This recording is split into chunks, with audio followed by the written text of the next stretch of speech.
Consultancy Bain to answer are piling up at the SARS Commission of Inquiry led by a retired judge, Bob Nugent.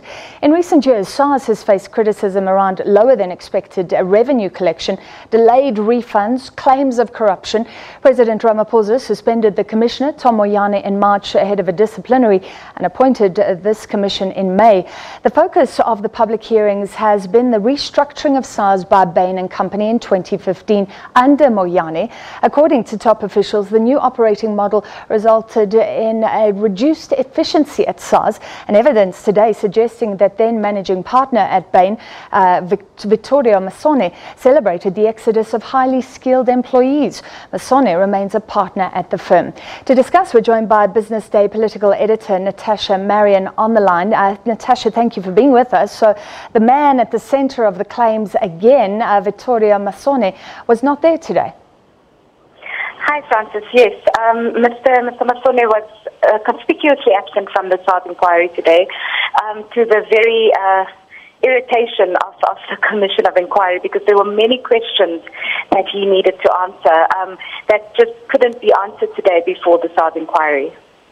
What is the evidence that suggests that he's very pleased that some very skilled, experienced workers were leaving SARS? At the inquiry, we had senior SARS officials of 22 years, between 22 years and 30 years even, testifying about how the restructuring that Bain effected had caused them to become redundant or to resign their posts. And what we are seeing now develop in the SARS inquiry is that this was a very concerted effort between Bain's Mr. Massone, as well as the SARS Commissioner, Mr. Tom Moyane.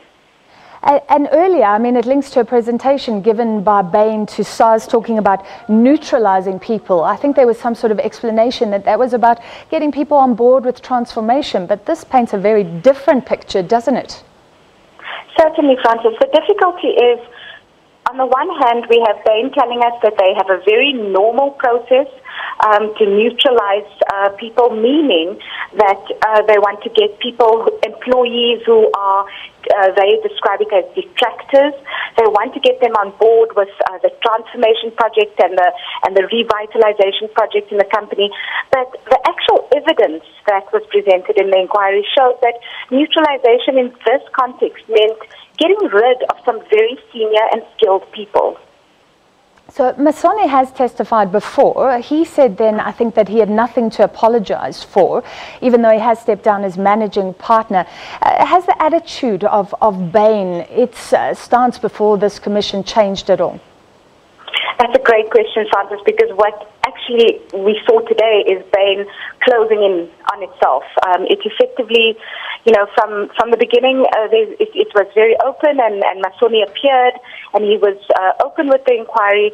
But since he made that very stark admission in the last session that he has nothing to apologize for, and also that he met Mr. Moyane over a year before Mr. Moyane became the SARS Commissioner to assist him with those ambitions, he sort of clamped up, and Bain has gone on a massive PR campaign.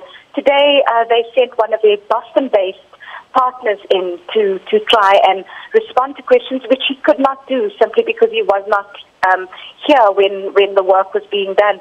So what we see is Bain actually closing in on itself. Its attitude has changed dramatically, not for the better, I may add. It's rather closing in on itself more than being even more forthcoming or open than it was in the past. All right, so even more questions, and we'll talk about this in the next half hour in Market Sense, our economic slot. That was Business Day political editor Natasha Marrian. And remember, you can send us your comments, #FullView, or you can view any of our interviews, sabcnews.com.